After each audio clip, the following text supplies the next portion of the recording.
Hello dear student, आप सभी का स्वागत है हमारे चैनल डिजिटल ऑनलाइन क्लासेस पर। तो दोस्तों, आज हम जीएनएम फर्स्ट ईयर एनाटॉमी पढ़ने वाले हैं। तो दोस्तों, आज हम फर्स्ट यूनिट पढ़ने वाले हैं। तो दोस्तों, अपना टॉपिक है कोशिका यानी सेल, और आज दोस्तों हम सेल डिवीज़न पढ़ने वाले हैं। सेल और सेल डिवीज़न पढ़ने वाले हैं। तो दोस्तों, कोशिका की खोज रॉबर्ट हुक ने 1665 में की थी। तो दोस्तों, रॉबर्ट हुक ने 1665 में मरे हुए जीव की कोशिका मरे हुए जीव की खोज की थी। और दोस्तों, कोशिका की परिभाषा है, कोशिका शरीर की सूक्ष्मतम क्रियात्मक एवं संरचनात्मक इकाई होती है। तो दोस्तों, आपको ये समझ में आ गया होगा। इसके बाद है, शरीर में अनेक सेल मिलकर टिश्यू का निर्माण करते हैं, और विभिन्न टिश्यू मिलकर ऑर्गन, और ऑर्गन मिलकर ऑर्गन सिस्टम का निर्माण करते हैं। दोस्तों, सबसे पहले सेल का निर्माण होता है, फिर बहुत सारे सेल मिलकर टिश्यू का निर्माण करते हैं, फिर बहुत सारे टिश्यू मिलकर ऑर्गन का निर्माण करते हैं, और फिर बहुत सारे ऑर्गन मिलकर ऑर्गन सिस्टम का निर्माण करते हैं। तो दोस्तों, इस तरह हमारा शरीर का निर्माण होता है। दोस्तों, ये समझ में आ गया होगा आपको। दोस्तों, आगे चलते हैं वीडियो के अंदर। तो दोस्तों, इसके बाद है कोशिका संरचना। कोशिका की स्ट्रक्चर को मुख्य 3 भागों में विभाजित किया गया है। तो दोस्तों, हमारे सेल को 3 भागों में विभाजित किया गया है। पहला है सेल मेम्ब्रेन, दूसरा है साइटोप्लाज्म, तीसरा है न्यूक्लियस। तो दोस्तों, आज इस वीडियो में हम इन्हीं 3 टॉपिकों के बारे में पढ़ने वाले हैं। इनके बाद हम पढ़ेंगे सेल डिवीज़न। तो दोस्तों, वीडियो के आगे चलते हैं। सबसे पहला टॉपिक है सेल मेम्ब्रेन। तो दोस्तों, आप स्क्रीनशॉट लेते रहना दोस्तों, क्योंकि अपना वीडियो जल्दी चलाना पड़ेगा। तो दोस्तों, आप स्क्रीनशॉट लेते रहना नोट्सों के। तो दोस्तों, सबसे पहला है अपना सेल मेम्ब्रेन, यानी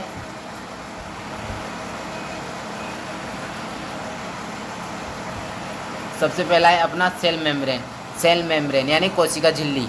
दोस्तों, यह पतली झिल्ली के रूप में सेल के चारों तरफ स्थित होती है, और यह कोशिका द्रव्य के स्ट्रक्चर को बनाए रखने में इसका महत्वपूर्ण योगदान रहता है। कोशिका झिल्ली ब्लड को पोषण पदार्थ ऑक्सीजन को ग्रहण करती है तथा अपशिष्ट को बाहर निकालती है। तो दोस्तों, आपको समझाता हूँ। यह पतली झिल्ली के रूप में चारों तरफ स्थित होती है। तो दोस्तों, आपको ये दिख रही है ना, चारों तरफ ये पतली झिल्ली के रूप में स्थित होती है, चारों तरफ स्थित होती है। ओके दोस्तों, ये समझ में आ गया आपको। तो आगे चलते हैं। कोशिका द्रव्य स्ट्रक्चर को बनाए रखने में इसका महत्वपूर्ण योगदान रहता है। तो दोस्तों, ये कोशिका स्ट्रक्चर को बनाए रखने में इसका महत्वपूर्ण योगदान रहता है। ओके दोस्तों, समझ में आ गया होगा आपको। इसके बाद आगे चलते हैं। कोशिका CO2 को बाहर निकालती रहती है। इसके आगे चलते हैं, इसके मुख्य कार्य। तो इसके मुख्य कार्य पढ़ लेते हैं। दोस्तों, आप स्क्रीनशॉट लेते रहना नोट्सों के। कोशिका झिल्ली के कार्य, फंक्शन ऑफ सेल मेम्ब्रेन। तो दोस्तों, सेल मेम्ब्रेन कोशिका की इंटरनल स्ट्रक्चर को सुरक्षा प्रदान करती है। तो दोस्तों, इसको मजबूती सुरक्षा प्रदान करती है ये, और यह सेल की निश्चित आकृति प्रदान करती है। तो दोस्तों, ये निश्चित आकृति प्रदान करती है ये सेल मेम्ब्रेन। ओके दोस्तों, यह झिल्ली कोशिका की पारगम्य को रेगुलेट करती है। तो दोस्तों, ये पारगम्य को रेगुलेट करती है। और दोस्तों, इसके बाद है कोशिका द्रव्य। तो अपन आगे चलते हैं। ओके दोस्तों, कोशिका द्रव्य यानी सेल मेम्ब्रेन, कोशिका द्रव्य यानी साइटोप्लाज्म। ओके दोस्तों, सेल मेम्ब्रेन के अंदर एवं केंद्र के चारों तरफ पाए जाने वाला रंगीन चिपचिपा एवं अर्धपारगम्यता पदार्थ कोशिका द्रव्य कहलाता है। तो दोस्तों, वीडियो के अंदर चित्र के अंदर देख रहे होंगे आप, दिख रहा होगा आपको ये दिख रहा है ना आपको बीच में ये चिकना रंगीन चिपचिपा। दोस्तों, ये होता है साइटोप्लाज्म। दोस्तों, ये रंगीन चारों तरफ पाया जाता है। और दोस्तों, आगे चलते हैं। साइटोप्लाज्म में निम्नलिखित संरचनाएं पाई जाती है, जिन्हें कोशिका अंग कहते हैं। ओके दोस्तों, कोशिका के अंग। तो दोस्तों, कोशिका के अंग है mitochondria, ribosome, endoplasmic reticulum, Golgi उपकरण, और इसके बाद है लाइसोसोम, सेंट्रोसोम। तो दोस्तों, सबसे पहले हम इनके बारे में पढ़ लेते हैं। ओके दोस्तों, तो सबसे पहला अपना टॉपिक डाल लीजिए माइटोकॉन्ड्रिया। ओके दोस्तों, माइटोकॉन्ड्रिया। माइटोकॉन्ड्रिया को कोशिका की शक्ति ग्रह भी कहते हैं क्योंकि यह ओटीपी का निर्माण करते हैं। तो महत्वपूर्ण इंपॉर्टेंट है सर, आपको अगर क्वेश्चन आ जाए कि माइटोकॉन्ड्रिया को शक्ति ग्रह क्यों कहा जाता है, क्योंकि इसमें एटीपी का निर्माण होता है। ओके दोस्तों, आपको समझ में आ गया होगा फंक्शन ऑफ माइटोकॉन्ड्रिया। तो दोस्तों ये ग्लूकोज को उपाचय करता है और एटीपी का निर्माण करता है। ओके दोस्तों, आपको समझ में आ गया होगा। इसके बाद है अपना राइबोसोम। रॉबर्ट ने इन्हें राइबोसोम का नाम दिया है और ये सेल मेम्ब्रेन में पाए जाने वाला प्रोटीन की बनी हुई छोटी छोटी संरचनाएं वह माइटोकॉन्ड्रिया से छोटे एवं गुच्छे के रूप में होते हैं। ओके दोस्तों, आपको बताता हूँ चित्र के अंदर। दोस्तों तो ये दिख रहा है ना आपको, ब्लैक टिक्कियाँ दिख रही है ना, ये अपना राइबोसोम और ये अपना माइटोकॉन्ड्रिया। तो ये माइटोकॉन्ड्रिया के अनुसार ये छोटे छोटे गुच्छों में होते हैं। तो ये छोटे छोटे गुच्छे हैं ना, यही अपना राइबोसोम है। ओके दोस्तों, आपको समझ में आ गया होगा। तो वीडियो के आगे चलते हैं।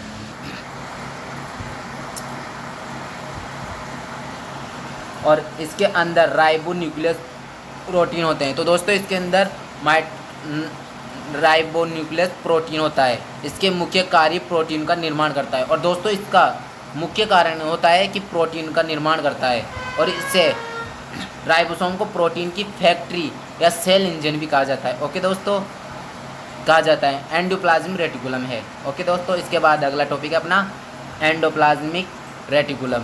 ये 2 प्रकार की होती है, ये सामान्यतः 2 प्रकार की होती है। Okay, smooth endoplasmic reticulum, rough endoplasmic reticulum. तो इन दोनों के बारे में समझाता हूँ। तो दोस्तों ये चिकनी होती है अपनी, और ये होती है खुदरेदार। ओके दोस्तों, इसमें यही है कि ये खुदरेदार होती है और ये चिकनी होती है और ये खुदरेदार होती है। ओके दोस्तों, ये समझ में आ गया होगा आपको। तो अगला टॉपिक है अपना चौथा, गोल्जी अपर डक्ट। तो यह प्रोटीन की लिपिड की पैकिंग करने में परिवहन करने में सहायक है।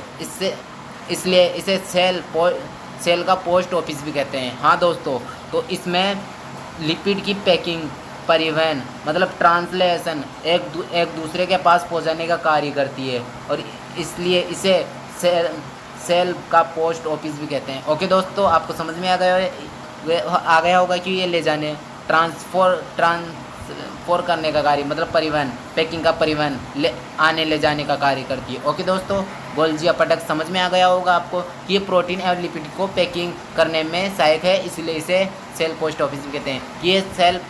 ये प्रोटीन और लिपिड को ले जाने, गोल्जी अपर डक्ट को ले जाने का कार्य करती है, ले जाने आने का कार्य करती है। ओके दोस्तों, इसके बाद है अपना लाइसोसोम। तो गोल्जी अपर डक्ट के अनुसार के द्वारा निर्मित झिल्ली युक्त गोले होते हैं।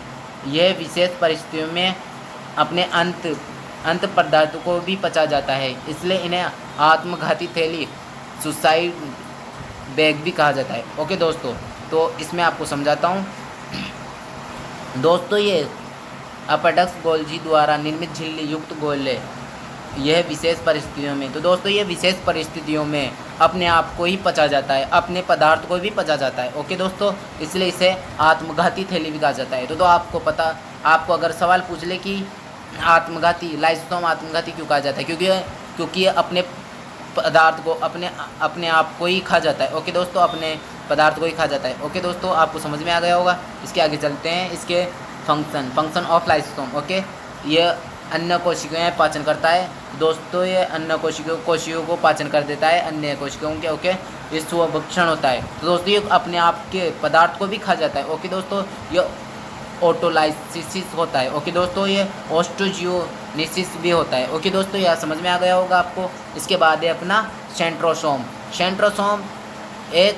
सेंट्रोसोम में 2 सेंट्रिलियस स्थित होते हैं। यह केवल एनिमल सेल में पाया जाता है। यह कोशिका विभाजन चक्र, सेल डिवीज़न, स्केल के नियम होते हैं। ओके दोस्तों, इसके आगे चलते हैं। इसके कार्य, विभाजन के समय सेंट्रोलस द्वारा तंतुओं का डिवीज़न होता है। ओके दोस्तों, इसमें डिवीज़न होता है सेंट्रोलस द्वारा तंतुओं का। तो दोस्तों इसके बाद है अपना केंद्रक। दोस्तों केंद्रक आपको पता है, सेल में देखा होगा बीच में होता है, वही से अपना केंद्रक होता है बीच में। आपको दिखाता हूँ मैं चित्र के अंदर। दोस्तों आपको दिख रहा होगा ये अपना केंद्रक है। ओके दोस्तों, ये बीच में दिख रहा है ना, ये अपना केंद्रक है। ओके दोस्तों, तो चलते हैं अपन टॉपिक के अंदर। अपना केंद्रक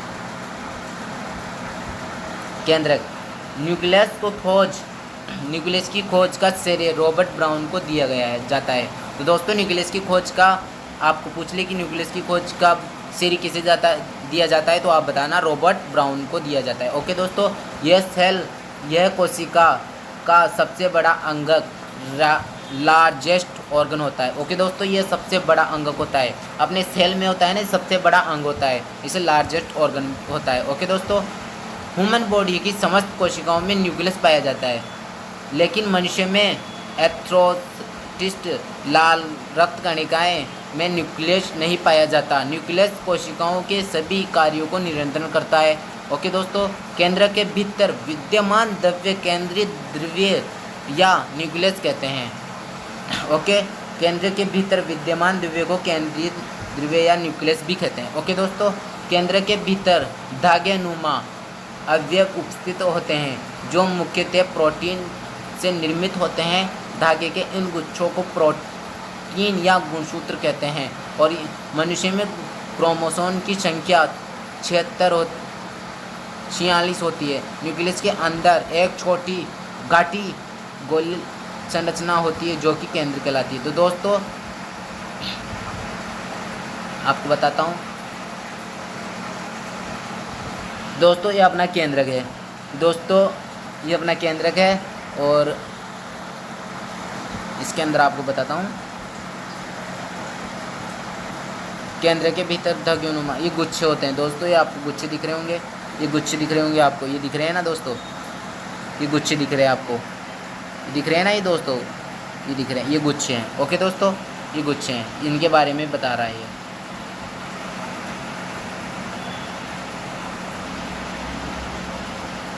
मनुष्य को क्रोमोसोम की संख्या 46 होती है। न्यूक्लियस के अंदर एक छोटी गाठी गोल संरचना होती है, जो कि केंद्र कहलाती है। तो दोस्तों, ये छोटी गाठी होती है। केंद्र के अंदर भी छोटा सा केंद्रक होता है, ये दिख रहा है ना आपको, ये छोटा सा केंद्र। दोस्तों, ये केंद्र के अंदर छोटी नुमा गाठी होती है, केंद्र के अंदर भी ये छोटी नुमा गाठी होती है। ओके दोस्तों, यही अपना केंद्र कहलाता है। ओके दोस्तों, आई होप आपको वीडियो समझ में आया होगा। तो दोस्तों, आप आज के लिए हम इतना ही पढ़ते हैं, क्योंकि फिर वीडियो अपना बड़ा हो जाएगा। दोस्तों, फिर हम अगले टॉपिक में हम सेल डिवीज़न के बारे में पढ़ेंगे। तो दोस्तों, अपना वीडियो कल आ जाएगा। ओके दोस्तों, तो अभी के लिए लेते हैं अलविदा, टेक केयर, बाय बाय।